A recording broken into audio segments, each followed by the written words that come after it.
கத்துக்கிறோம். அதுக்காக அதை கட்டாயம் படிலாம் ஏற்க முடியாது.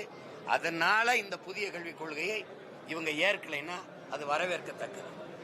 ஆனால் அதற்காக நீ காசு கொடுக்க முடியாது அப்படின்னா அது கொடுங்கோன்மை, ஆணவத்தின் திமிரு ஆட்டம், அது சரியில்லை. இப்ப எங்க ஐயா இருக்கிறதுனால அவர் ஏதோ இருக்க, உனக்கு வரி வருவாயை பெருக்கி நீ மத்திய அரசுக்குன்னு நிதி ஏதுன்னு கேட்டா பதில் இருக்கா? நீங்க சொல்லுங்க, மத்திய அரசு எனக்கு நீதி தரல, உனக்கு நிதி ஏது? நான் கொடுத்ததானே, நான் கொடுத்துருக்கேன். எனக்கு முன்னாடி மகாராஷ்டிரா கொடுக்குது, அதுக்கப்புறம் கர்நாடகா கொடுக்குது. 4 மாநிலங்களை தான் நாங்கள் பெரும் வருவாயை பெருக்கிறோம். அது 2வது இடத்துல நான் இருக்கேன். என்னோட காசை எடுத்து வச்சுக்கிட்டு எனக்கு தரமாட்டேன்னு சொன்னா இது என்ன கருத்தில் எடுத்துக்கிறது, என்ன கவனத்தில் எடுத்துக்கிறது? இப்போ நீ எனக்கு தர முடியாது, அவ்வளவுதானே. நான் உனக்கு என் மாநிலத்திலிருந்து வரி வருவாய் தர முடியாது பேசுறீங்கன்னா என் மேல இப்படி ஒரு வழக்க போட்டதுனால ஒரு கவனத்தை இழுத்து நானும் ஒரு ஆளுன்னு காட்டிக்கிறேன். இது ஒரு நோய் சமூகத்துல, இது ஒரு நோய். சீமானை திட்டுவது, சீமானை பத்தி பேசினா 4 பேர் கவனிக்கிறான், 4 பேர் பேசுறான். இப்ப பல பேருக்கு படியிலக்கிற மகாராசாவே நான் தான். அவனை சிவனை ஓதுறானோ இல்லையோ சீமானை ஓதிட்டு தான் போயிருக்கான். நமச்சிவாய வாழ்கன்னு சொல்றானோ இல்லையோ சீமான் நாசமா போகன்னு சொல்லிட்டு தான் போயிருக்கான். இது ஒரு கூட்டம் இருக்கு. அதுல இது ஒரு கூட்டம், ஒரு பைத்துக்கு அவ்வளவு முதிர்ச்சியற்ற நிலையில் என் பிள்ளைகள் இருக்குது. ஏன்னா தோல்விங்கிறது இங்க பெரிய இழிவா கருதப்படுது. சமூகத்தை எதிர்கொள்ள முடியல என் பிள்ளைகளால. உடன்படித்த தோழர் தோழிகள், பெற்றோர்கள், உறவினர்களை சந்திக்க முடியாம மன உளைச்சல்ல மரண முடிவுக்கு போயிடும், வாழ்க்கையை முற்று வைக்கிறதுக்கு போயிடும். இந்த சூழல்ல நீ 3ஆம் வகுப்புல பொதுத்தேர்வு, 5ஆம் வகுப்புல பொதுத்தேர்வு, 8ஆம் வகுப்புல பொதுத்தேர்வுங்கிற 8 வயசுலதான் கல்வியிலேயே உலகத்துல தலை சிறந்த நாடா இருக்கிற தென்கொரியா, உலகத்திலே முதலிடத்தில் இருக்கிற நாடு 8 வயசுலதான் என் பிள்ளைகளை 1ஆம் வகுப்புலயே சேர்க்குது. நீ 8 வயசுல பொதுத்தேர்வு எழுத சொல்ற. ஒருவேளை என் பிள்ளை தோத்துருச்சுன்னா அந்த பிஞ்சு நெஞ்சுக்குள்ள ஒரு நஞ்சு விதை விழுந்து பள்ளிக்கூடம் போறதுக்கு கல்வினாவே ஒரு கசப்பு ஏற்பட்டு அதோட அந்த வாழ்க்கை பொச்சிங்கிருமா இல்லையா? நான் கேட்கறதுக்கு நீங்க கேள்வி கேட்டி நான் பதில் சொல்றேன். நான் கேட்கறதுக்கு பொச்சிங்கிருமா இல்லையா? 12ஆம் வகுப்புலயே தோத்தா என் பிள்ளை தாங்க முடியலன்னா 3ஆம் வகுப்பு, 5ஆம் வகுப்பு, 8ஆம் வகுப்பு என்ன அவங்களுக்கு என்ன ஆயிடுச்சு? இத்தனை வகுப்பு என் பிள்ளைகளுக்கு வைக்கிறேன். நீ இந்த நாட்டை ஆளுகிற இந்த அமைச்சர் பெருமக்கள், இந்த பிரதமர்கள், இந்த அமைச்சர்கள் எல்லாம் மருத்துவமா நீட் எழுது, நீதிபதியா தேர்வு எழுது, அதான் இது எழுது, எல்லாம் எழுது, ஐஏஎஸ் ஐபிஎஸ் தேர்வு எழுது. இந்த பிள்ளைகளா 8ஆவது 9 எல்லாத்திலையும் தேர்வு எழுது. நீ என்ன தேர்வு எழுதுற? நீ வா, நம்ம ஒரு நீட் வைப்போம், நம்ம ஒரு சிலபஸ் பொது பாடத்திட்டம் வைப்போம். நான் சட்டமன்ற உறுப்பினர் ஆயிட்டேன், அது பிரச்சனை இல்லை. நான் பாராளுமன்ற உறுப்பினர் ஆயிட்டேன், அது பிரச்சனை இல்லை. ஆனால் அதிகாரத்துக்கு அமைச்சரவையில் வந்து அமைச்சராகி ஆளுமை செலுத்தணும், நிர்வாகம் செய்யணும்னா அதுக்கு ஒரு தேர்வு வை, ஒரு தேர்வு. உலக இலக்கியம், வரலாறு, பொருளாதாரம், வேளாண்மை, சூழியல் இதெல்லாம் சேர்த்து ஒரு பாடத்திட்டமா வச்சு இதை படிச்சு ஒரு தேர்வை வச்சு அதுல தேர்ச்சி பெற்றவன், அதிக மதிப்பெண் வாங்குறவன் பிரதமர். என்ன நான் சொல்றது? அதிக இது பண்றவன் உள்துறை அமைச்சர் அதிகமா வர்றது. அப்படி வச்சா யாராவது இந்த நாட்டுல இப்ப இருக்கிறவங்களுக்கு தலைவராக தகுதி வந்துருமான்னு பாருங்க. அப்படி ஒரு முறை வந்தா அறிவார்ந்த தலைமை நாட்டுக்கு வந்துடும். மக்களும் நிம்மதியா இருக்கலாம். அப்படி இருக்கா? நீ பள்ளிக்கூடத்துக்கே போகல, படிக்கல, பார்த்து படிக்கும் போதே 18 பிள்ளை, பாலியல் பலாத்காரத்தை பாலியல் பலகாரம்ங்கிறவன் அதிகாரத்தை வச்சுக்கிட்டு நீ எங்களை சேட்டை பண்ணிக்கிட்டு இதை எழுது, அதை எழுது. நாங்க போராடி சுதந்திரம் பெற்றது திருப்பி கொடி அடிமையா வாழ்றதுக்கு இல்ல தம்பி. உன் புதிய கல்விக் கொள்கை கட்டாய இந்திய சொல்லுது. சின்ன சின்ன நாடுகள், சிங்கப்பூர்ல என் தாய்மொழி ஆட்சி மொழியா இருக்கா இல்லையா? என் தாய் நாடா சிங்கப்பூர்ல என் தாய்மொழியில வணிக நிறுவனங்கள்ல பெயர் பலகை இருக்கா இல்லையா? சிங்கப்பூர் மலேசியால இருந்து என் நாட்டுக்கு வரும்போது தமிழ்ல அறிவிப்பு இருக்கா இல்லையா? அரபு நாடுகள்ல இருந்து வரும்போது இருக்கா இல்லையா? ஜப்பான்ல தொடர்வண்டி பயண சீட்டுல என் தாய்மொழியில அச்சிடப்பட்டிருக்கா இல்லையா? ஓ நாட்டுல இருக்கா? தலைநகர் சங்கம் வைத்து தமிழ் வளர்த்த மதுரைக்கு தமிழ்நாட்டின் தலைநகர்ல இருந்து நான் விண்ணூர்தியில பறந்தால் தமிழ் அறிவிப்பு இருக்கா? நீ ஒவ்வொரு தேசியனத்தின் மொழியை சிதைத்து அழித்து ஒரே மொழி, ஒரே மதம், ஒரே நாடாக்க துடிக்கிற இது மாதிரி ஒரு தேச துரோகம், தேசத்தை பிரித்தாளுகிற கூறு போடுற சூழ்ச்சி திட்டம் ஏதாவது இருக்கா? எல்லா நாடுகள்லையும் பல மொழிகள் ஆட்சி மொழியா இருக்கு. ஏன் 22 மொழி இந்தியாவில் ஆட்சி மொழியா இருந்தா என்ன சொல்லு? நீ என்னுடைய வரியை பூரா எடுத்துட்டு போற, ஆனா கடிதம் அனுப்பும் போது இந்தி இங்கிலீஷ்ல அனுப்புற. 2 வரி என் தாய்மொழியில் எழுதி அனுப்புனா உனக்கு பட்டுக்குருமா? அவ்வளவு ரோசம் இல்லாம ஏன்டா என் வரியை வாங்குற? ஏன் வரி வாங்குற? நீ ஏன் வாங்குற? ஒரே மொழிங்கிற இந்தி எப்ப வந்தது சொல்லு? நான் எப்ப வந்தேன்னு சொல்றேன். நான் உலக மொழிகளின் மூத்த மொழி. அத நாட்டின் பிரதமரே சொல்றாரு. உலக மொழிகளின் மூத்த மொழி தமிழ் என் நாட்டில் இருக்கிறது பெருமை. இந்திய மொழிகளின் தொன்மையை தமிழிலிருந்து அறியலாம். நான் சொல்லல தம்பி, முதன்மை அமைச்சர் ஐயா மோடி அவர்களே சொல்றாங்க. அந்த மொழிக்கான முன்னுரிமை என்ன? நான் 50,000 ஆண்டுகளுக்கு மூத்தவன். உலக மொழி ஆய்வறிஞர் எல்லாம் சொல்லிட்டான். நீ 500 ஆண்டுகளையே தொடல. அப்ப உன் மொழி எல்லா மாநிலங்களையும் நீ வந்து பரப்பணும் நினைச்சா எப்படி? எப்படி சொல்லு? எப்படி இது? எப்படி இந்தி படி, இந்திய கட்டாயம் படினா எப்படி? அது எங்க போய் நிறுத்தும்னா, எனக்கு விருப்பம் இல்லாத உணவை நீ வழிகட்டாயமா ஊட்டினி உள்ள தள்ளினா நான் உன் நெஞ்சில தான் வாந்தி எடுத்து விடுவேன். அதான் நடக்கும். அப்ப நீ என்ன செய்யணும்? அவரவர் மொழி அவரவருக்கு. கெடுவாய்ப்பா வெள்ளக்காரன் நம்மளை ஆண்டுட்டோம். பொது மொழி ஒரு தொடர்பு மொழி இங்கிலீஷ் இருக்கு. விரும்பினால் உலக மொழி எல்லா மொழியும் நாங்க கற்கிறோம், இந்தி உட்பட. அப்படி வேணா ஒண்ணு செய்வோம். இந்தி தாய்மொழியாக கொண்ட மாநிலங்கள்ல எங்க மொழியை கத்துக்கிறீங்க, தமிழை கத்துக்கிறீங்க, தெலுங்கு கத்துக்கிறீங்க. நாங்க இங்க நீ இந்திய மட்டும் படினா ஏன் தெலுங்கு கத்துக்கூடாதா? மலையாளம் கத்துக்கூடாதா? கன்னடம் கத்துக்கூடாதா? எங்கள் தாய்மொழி தமிழை கத்துக்கூடாதா? என்ன சேட்டை இது? இந்திய தாய்மொழியாக கொண்ட மாநிலங்களில் அது ஆட்சி மொழி, அதிகார மொழி, பண்பாட்டு மொழி, பயன்பாட்டு மொழியாக இருக்கட்டும். எனக்கு தெலுங்கு இருக்கட்டும், அவருக்கு தமிழ் இருக்கட்டும், அவருக்கு கன்னடம் இருக்கட்டும், அவருக்கு உருது இருக்கட்டும், அவருக்கு போச்சுபுரி இருக்கட்டும், அவருக்கு பீகாரி இருக்கட்டும், அவருக்கு குஜராத்தி இருக்கட்டும். தொடர்புக்கு ஒரு பொது மொழி வேணும். அது ஆங்கிலத்தை வச்சுக்கணும். அவ்வளவுதானே? நீ கட்டாயமா இந்திய படிச்சே தீரணும். இந்தி படிக்காம இருக்கும். விரும்பினால் எங்க பிள்ளைய கற்கிறாங்க. இப்ப என் கூட என் தம்பி எல்லாம் எனக்கு விருப்ப ஓய்வு ராணுவத்திலிருந்து பெற்றுட்டு எனக்கு பாதுகாப்புக்கு இருக்கிறாங்க. போய் இந்தி கத்துக்கிட்டாங்களா இல்ல இந்தி கத்துக்கிட்டு ராணுவத்தில் சேர்ந்தாங்களா? நாங்க ஈழத்திலிருந்து அடிச்சு ஏதிலிகளா விரட்டப்பட்டோம். பல நாடுகள்ல போய் நாங்க குடிபெயர்ந்திருக்கோம். பிரான்ஸ்ல போய் பிரெஞ்சு கத்துக்கிட்டோம். பிரெஞ்சு என் மக்கள் பேசுறாங்க. நாங்க ஈழத்தில் இருக்கும்போதே பிரெஞ்சு கத்துக்கிட்டு அங்க போனோமா? போய் கத்துக்கிட்டோம். ஒரு மொழி என்பது 6 மாசம் 7 மாசத்துல கத்துக்க முடியும். ஆனால் தாய்மொழியில் நல்ல அறிவு, புலமை, தெளிவு இருந்தால் உலக மொழிகள் எம்மொழியும் எளிதாக கற்றுக்கொள்ள முடியும். அதுதான் இப்ப நீங்க கட்டாயமா இத படின்னு சொல்றதுக்கான நோக்கம் என்ன? 1.5 கோடி இந்திக்காரனை திணிச்சிட்ட. ஏற்கனவே இந்தி நாடா மாத்திக்கிட்டு இருக்கேன். நீங்க இதுல இந்திய வேற திணிக்க நினைக்கிறேன். அதனால எந்த ஒரு தேசிய இனத்திற்கும் கொள்கை மொழி ஒரே மொழியா தான் இருக்க முடியும். அவரவர் தாய்மொழி தான் இருக்க முடியும். தொடர்பு மொழி, பயன்பாட்டு மொழியாக ஆங்கிலம் இருக்கலாம். தேவை மொழி, அவசியம் தேவை அப்படின்னா எந்த மொழி இருக்கலாம், அதுல இந்தி இருக்கலாம். அப்படிதான் நீங்க கட்டாயமா நீ படினா. நான் திரும்ப திரும்ப சொல்றேன். ஒரு சின்ன பையன் உட்காந்து ஓரத்துல ஏதோ பேசிட்டு இருக்கிறாங்க நினைச்சிட்டு இருக்கீங்க நீங்க. இன்னைக்கு முத்துவேல், கருணாநிதி, ஸ்டாலின் அப்படின்னு ஒருத்தர் உட்கார்ந்து இருக்க இடத்துல என்னை மாதிரி ஒருத்தன் உட்கார்ந்துருந்தேன்னு வச்சுக்கிறீங்க, என்ன நடக்குங்கிறீங்க? பல மொழிகள் என்றால் இந்தியா ஒரே நாடா இருக்கும். ஒரே மொழி என்றால் பல நாடுகள் பிறக்கும். இதை எந்த கொம்பனாலும் தடுக்க முடியாதுன்னு எழுதி வச்சு. தேவையில்லாம உன் தாய் அழகானவள் சொல்ல உரிமை, தகுதி உனக்கு இருக்கு. என் தாய் இழிவானவள் சொல்ல உலகத்துல எவனுக்கும் தகுதியும் கிடையாது, உரிமையும் கிடையாது. ஒழுங்கா இருந்தது.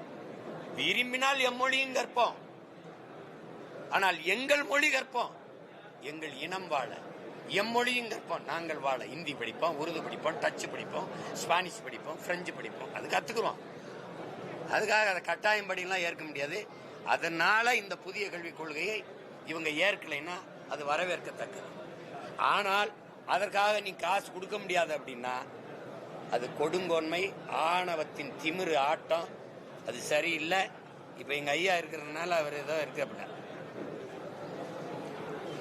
உனக்கு வரி வருவாயை பெருக்கி நீ மத்திய அரசுக்குன்னு நிதி ஏதுன்னு கேட்டா பதில் இருக்கா? நீங்க சொல்லுங்க. மத்திய அரசு எனக்கு நிதி தரல, உனக்கு நிதி ஏது?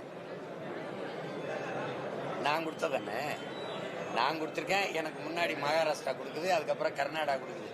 4 மாநிலங்களை தான் நாங்கள் பெரும் வருவாயை பெருக்கிறோம். அது 2வது இடத்துல நான் இருக்கேன். என்னோட காசை எடுத்து வச்சுக்கிட்டு எனக்கு தரமாட்டேன்னு சொன்னா இது எப்படி, என்ன கருத்தில் எடுத்துக்கிறது, என்ன கவனத்தில் எடுத்துக்கிறது? இப்போ நீ எனக்கு தர முடியாது, அவ்வளவுதானே. நான் உனக்கு என் மாநிலத்திலிருந்து வரி வருவாய் தர முடியாது.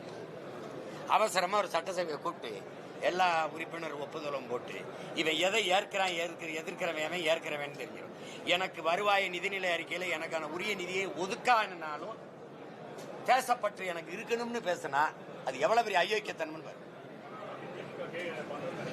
பண்ணணும். சட்டசபை கூப்பிட்டு நமக்கு நிதிநிலை அறிக்கையில நம்மளை நிராகரிக்குது, நமக்கு வரி, நமக்கு உரிய நிதியை ஒதுக்கி தரமாட்டேங்குது, ஆசிரியர்களுக்கு சம்பளம் கொடுக்க முடியல, இவ்வளவு நெருக்கடியை நமக்கு உருவாக்குது. அதனால நமது மாநிலத்திலிருந்து எந்த வரியும் மத்திய அரசுக்கு போகக்கூடாது, இந்த ஒன்றிய அரசுக்கு போகக்கூடாது. அது ஜிஎஸ்டி, சரக்கு மற்றும் சேவை வரியோ எந்த வரியோ போகக்கூடாதுன்னு ஒரு தீர்மானத்தை போட்டு, வெள்ளக்காரங்காலத்துல தான் நம்ம வரிகொடா இயக்கம் நடத்த முடியுமா? இந்த கொடுங்கன், இந்த கொள்ளக்கார ஆட்சி, இது கொள்ளை தானே. என் வரியை எடுத்துட்டு போயிட்டு எனக்கு தர முடியாதுன்னு சொல்றது கொள்ளையா? சாத்தியம் என்ன பண்ணி போயிருவேன்? நான் செய்யறேன், நீ என்ன பண்ணி போயிருவேன்? சாத்தியம் இல்லைன்னு எப்படி சொல்றீங்க? உனக்கு மட்டும் எப்படி இந்த அதிகார திமிர் வந்தது? உன்னுடைய ஆதிக்கம் என் மேல நீ அத்துமீறி இந்த மாதிரி செய்யும்னா என்னுடைய அரசு அதிகாரம் என்ன செய்ய? வேடிக்கை பார்த்துக்குமா? ஐயா சாமி நீங்க என்ன சொன்னாலும் கேட்கிறேன். அதுக்கா இது 8 கோடி மக்களினுடைய உரிமை பிரச்சனை, தன்மான பிரச்சனை, இது இனமான பிரச்சனை. இதை இங்க இருக்கிற ஆட்சியாளர்கள் செய்ய முடியாம புலம்பிக்கிட்டு என்ன செய்ய, இதை தர மறுக்கிறார்களே பாருங்கள், இது எப்படி செய்கிறார்கள், இந்த நிதியை நமக்கு புலம்பிக்கிட்டு இருக்கிறதுக்கு ஒரு அதிகாரம், அதுக்கு 40 பாராளுமன்ற உறுப்பினர்கள். இது கேவலம். தர முடியாது போய. ஒரு பெரிய மாநாட போடுவோம், பேரணி நடத்துவோம், எல்லாரும் கட்சி. கர்நாடகால எந்த ஒரு பொது பிரச்சனைக்கு கொடியை கீழே போட்டுறான், அவன் மாநில கொடியை தூக்கிடுறான். நடக்குதுல்ல?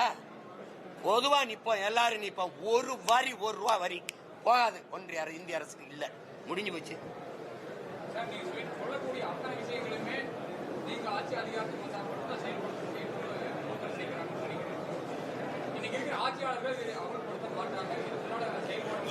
ஏன் முடியாதுன்னு கேளுங்க. இந்த மாதிரி ஒரு தீர்மானத்தை போட்டாலே அவர் வீட்டுல காலையில அமலாக்கத்துறை, வருமான வரித்துறை எல்லாம் வந்துடும்.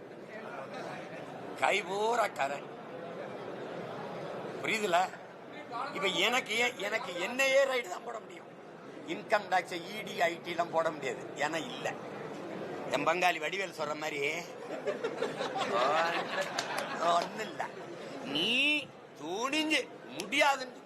எங்க தாத்தன் ஒருத்தன் படிக்காத மேத இருந்தால காமராஜர், அவன் இருக்கும் போது நீ இந்த மாதிரி வேலையை காட்டிருவே. நீ காட்டியிருப்பீங்களா?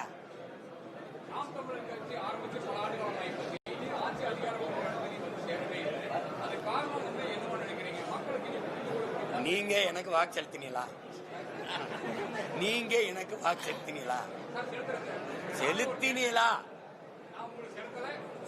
நீங்க தான் காரணம்.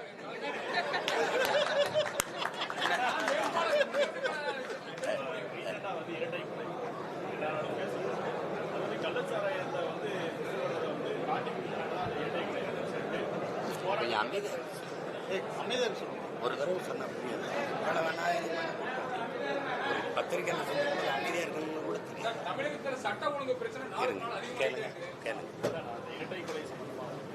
காவல்துறை ஒரு அதுக்கு முன்னாடியே பேரண்ட் அவங்க எல்லாருமே சொந்தக்காரங்கள போராட்டம் பண்ணாங்க. கொலை சம்பந்தமா குற்றவாளிகளை கைது பண்ணாங்க, நைட்டை கைது பண்ணிட்டாங்க.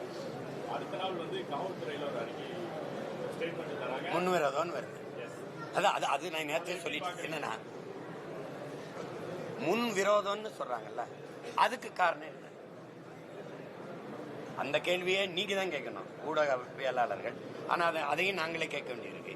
முன் விரோதம், சரி முன் விரோதம் ஏற்கிறோம், அதுக்கு காரணம் என்ன? அதுக்கு காரணம் இந்த கள்ளச்சாராயம் தான். அதானே உண்மை.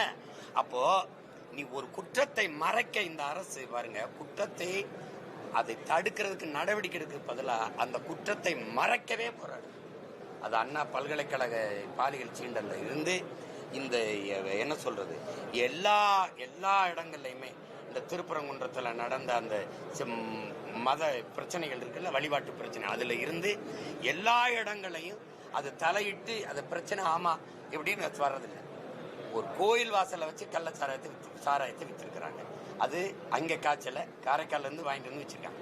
படிக்கிற பிள்ளைகள் அதை தடுக்க போகும்போது கொலை செய்யற அளவுக்கு வருதுன்னா பார்த்து, இது அந்த பகுதியில் இருக்கிற காவல்துறை அதிகாரம் மற்ற அதிகாரங்களுக்கு தெரியாம இது நடக்கும்னா பாருங்க. பல முறை சிறைக்கு போக வெளியில வர, சிறைக்கு போக வெளியில வர, மறுபடியும் விற்க, அது தொடர்ச்சியா நடக்குதுன்னா அதிகாரம் அதுக்கு உதவியா இருக்குன்னு தானே அர்த்தம். 2 பிள்ளைகளை வளர்ற பிள்ளைகளை படிச்சுட்டு இருக்க பிள்ளைகளை வெட்டி கொண்டிருக்காங்கன்னா அப்ப எவ்வளவு தூரம் அது அது அது புறையோடி போன குற்ற இதா இருக்குன்னு பாருங்க. அப்ப அந்த இழந்த பிள்ளைகளுடைய அந்த நம்பி படிக்க வச்ச பிள்ளைகள், அந்த பெற்றோருக்கான கனவு எதிர்காலம், அவனுக்கு உரிய இழப்பீடே கொடுக்கணும், அந்த குடும்பத்துக்கு பாதுகாப்பு நிதியை கொடுக்கணும்.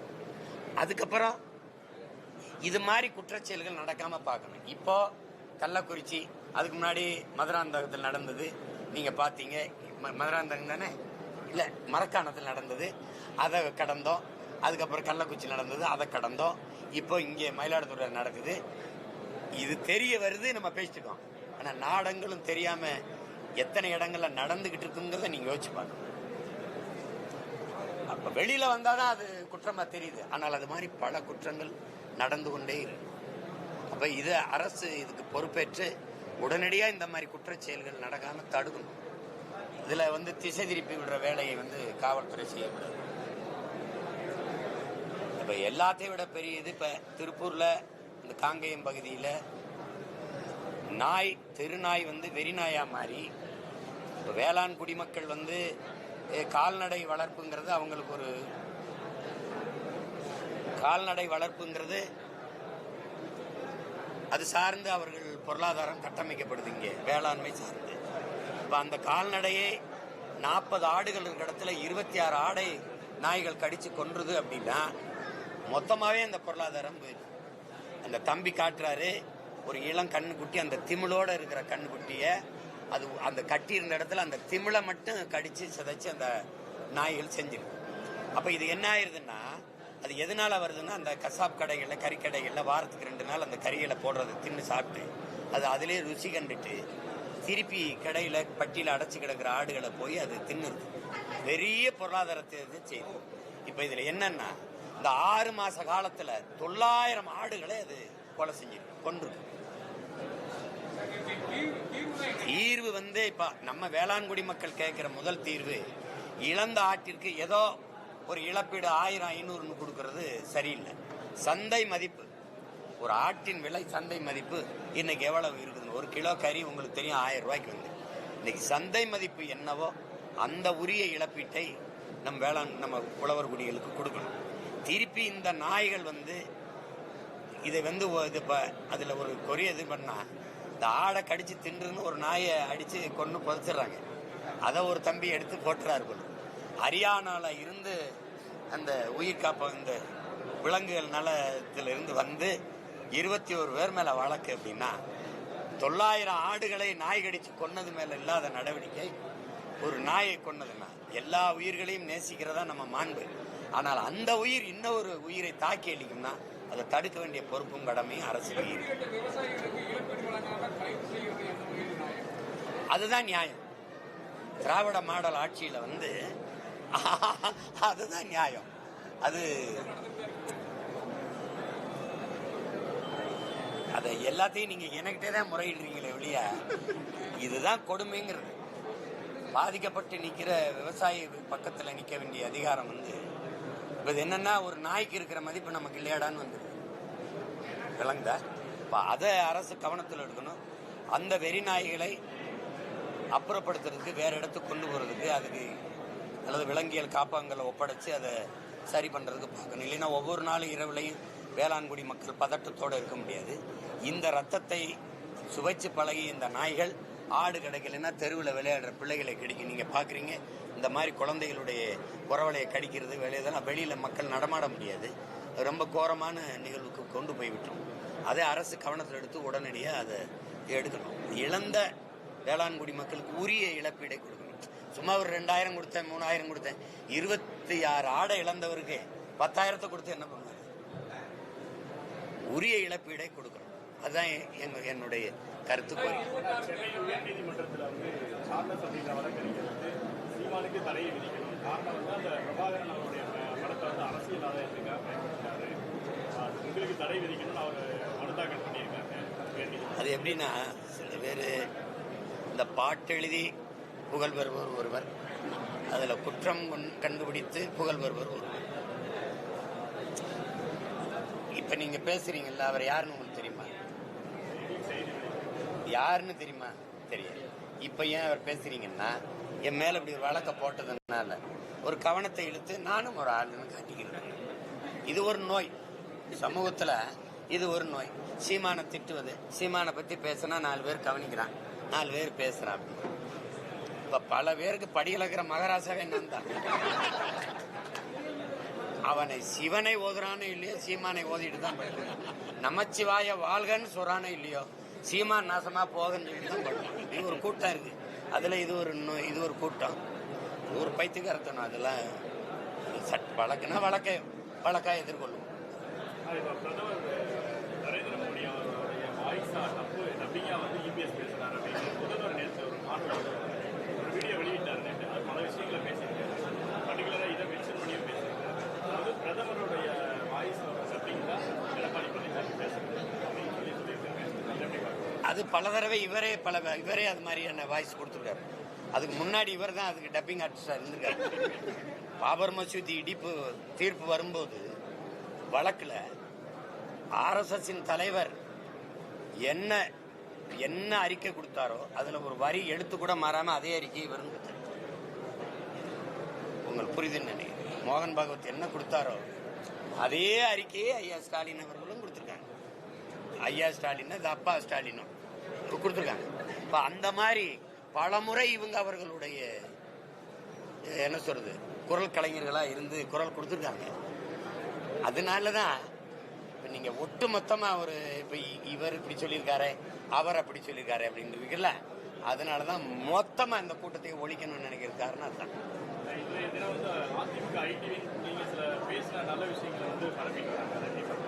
எது அது நான் உண்மையிலே அவங்க என்ன பரப்புறது, நான் தான் உலகம் முறை கொண்டு போய் சேர்த்துட்டேனே. உண்மையிலேயே அந்த தைப்பூசத்துக்கு எங்கள் இறை தமிழ் இறை உங்களுக்கு தெரியும். எத்தனை ஆயிரம் ஆண்டுகளுக்கு மூத்த ஒரு இனம் நாங்கள். எங்களுக்கான இறைகள் எதுன்னு தெரியும்.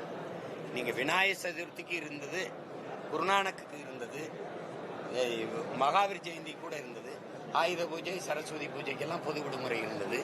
ஓணம் இந்த மாதிரி தெலுங்கு வருடப்பிறப்பு, கன்னட வருடப்பிறப்புகளாக இருக்கு.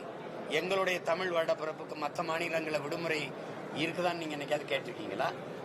குருநானக்கு மகாவீருக்கெல்லாம் விடுமுறை விட்ட தமிழ்நாடு எங்களுடைய மூதாதை உலகத்திற்கு எல்லா மானுடனுக்கும் மதம் இதெல்லாம் சார்ந்து மொழி எல்லாம் தாண்டி உலகமெங்கும் இருக்கிற எல்லா இனத்தவருக்கும் எல்லா மக்களுக்கும் ஒரு நன்னறியை கொடுத்த பெருமகன் எங்களுடைய வள்ளுவ பெருமகனார். அவருடைய நாளுக்கு எந்த மாநிலத்தில் அது விடுமுறை இருக்குன்னு நீங்க கேட்டது உண்டா? இல்லை. இந்த பொதுமை, இந்த ஜனநாயகம் தமிழனுக்கு மட்டும்தான் இருக்கும். அப்படி இருக்கும்போது எங்களுடைய இறை முருகனுக்கு பொது விடுமுறை இல்லை.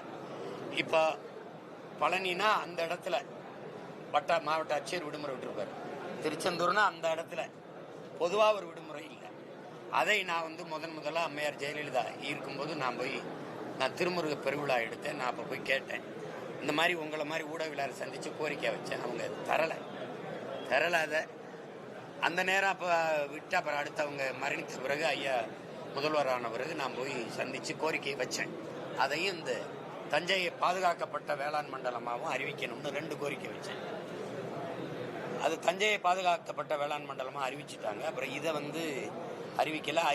அறிவிச்சிருக்கேன். அவ கேட்டாங்க, உண்மையிலேயே நமக்கு தைப்பூசத்துக்கு பொது விடுமுறை இல்லையா தம்பி? இல்லை குறிச்சுக்கிட்டு, நான் முருக பக்தன் தான், என்னுடைய பேரே பழனிசாமி தானே, நான் என் தோட்டத்திலேயே முருகன் கோயில் கட்டி வழிபடுறேன், நான் உறுதியாக நம்ம பண்ணிடலான்னாங்க. அந்த நேரம் சிஐ போராட்டம் தொடர்ச்சியாக வந்ததுனால அது நம்ம இப்போ விட்டோம்னா ஒரு மாதிரி வரும், கொஞ்சம் பொறுங்கன்னு சொல்லி அந்த போராட்டம் முற்று பெற்ற பிறகு ஓராண்டு கழித்து தைப்பூசத்துக்கு பொது விடுமுறை விட்டாங்க. அந்த பெருமை வரலாற்றில் அது ஐயா எடப்பாடி பழனிசாமிக்கு அது இருக்கு, அதில் மறுக்க முடியாது. அதை நானே கேட்டு பெற்றேன், அதை நானே சொல்கிறேன். அந்த இதை கொடுத்தது அவர் தான்.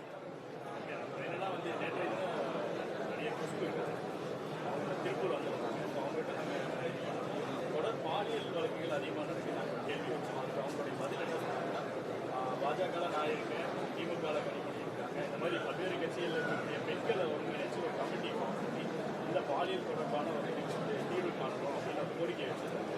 நாம் தமிழர் கட்சி முடியாது. அது வைக்கலாம். அது வைக்க பாதிப்புக்கு ஆளான பிறகு நம்ம அதை எடுத்து பேச முடியுமே ஒழிய தடுக்கணும்னா கடும் சட்டம் தான். இப்போ நம்ம நிலம் வந்து நம்ம உளமாற ஒத்துக்கணும், போதை களமா மாறிடுச்சு. நிறைந்த போதை நிறைந்த ஒரு நிலமா மாறிடுச்சு. அது திரவ வடிவத்தில் மட்டும் இல்லை, அது மாத்திரைகள், அது அஞ்சல் தலை போல, அது கஞ்சா, அவின், கொக்கைன், வாய்க்கு வராத மெத்தப்பட்ட மெயின் அப்படிலாம் ஏகப்பட்ட பேர் சொல்றாங்க. அந்த மாதிரி வந்து அது பள்ளிக்கூடங்கள், கல்லூரி வளாகங்கள், வழிபாட்டு தலங்கள் எல்லாம் அது விற்பனை கூடமாக அதை மாற்றிட்டாங்க. இப்போ இந்த இடத்துல கடும் நடவடிக்கை எடுத்து இதை ஒழிக்காம இந்த குற்றச்செயலில் ஈடுபடுகிறவனுக்கு ஒரு சிறை, 90 நாளில் பிணை அப்படிங்கும்போது அந்த குற்றம் தொடரும். கடும் சட்டம் அப்படி வராத வரை இது ஒழியாது. இது உங்களுக்கு புரியுது. நீங்கள் அமைப்பு போடலாம், அமைப்பு போட்டால் பாதிக்கப்பட்ட பெண்களுக்காக பேசலாம். பெண்கள் போய் இப்படி இந்த அமைப்பு போய் எப்படி தடுக்கும்? குற்றம் நிகழ்ந்த பிறகுதான் பேச முடியும். நிகழ்வை எப்படி தடுக்கும்? அது கடும் சட்டம். எப்படின்னா மரணமயம் ஒன்றுதான் மனிதனை ஒழுங்குக்கு கொண்டு வருது உங்களுக்கு. அப்ப அது வேற வழி கிடையாது, அதை தவிர வேற வழி கிடையாது.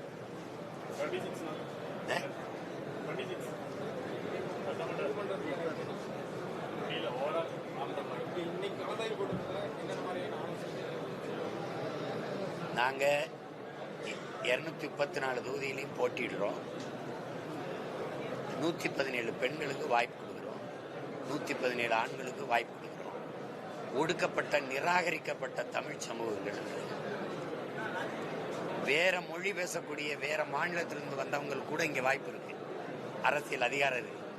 ஆனால் எங்கள் ஆதி குடிகள் இருக்கு, முடிதிருத்துற மருத்துவர் குலம், வண்ணார்கள், குயவர்கள், ஆதி தாய்க்குடி குறவர்கள், போயர்கள், ஒட்டர்கள், சாலியர்கள், இதெல்லாம் கேள்விப்பட்டிருக்கீங்களா? தமிழ் குடிகள் தான். எந்த அதிகாரமும் எந்த அரசியல் அங்கீகாரமும் இல்லை. அவர்களுக்கெல்லாம் நாங்கள் தேர்தலில் கொடுத்துக்கிட்டு வர்றோம். இந்த வாட்டியும் கொடுப்போம். அப்படி மாற்று அரசியல்னா இதெல்லாம் செய்யறதா மாற்று அரசியல். பல பொது தொகுதிகளில் ஆதி தமிழ் குடிகளுக்கு நிற்க வாய்ப்பு கொடுக்கும். இதில் பெரும் எண்ணிக்கையில் இளைஞர்கள் பங்கேற்று தேர்தல் களத்தில் நிற்பார்கள். அது செய்வோம். நன்றி.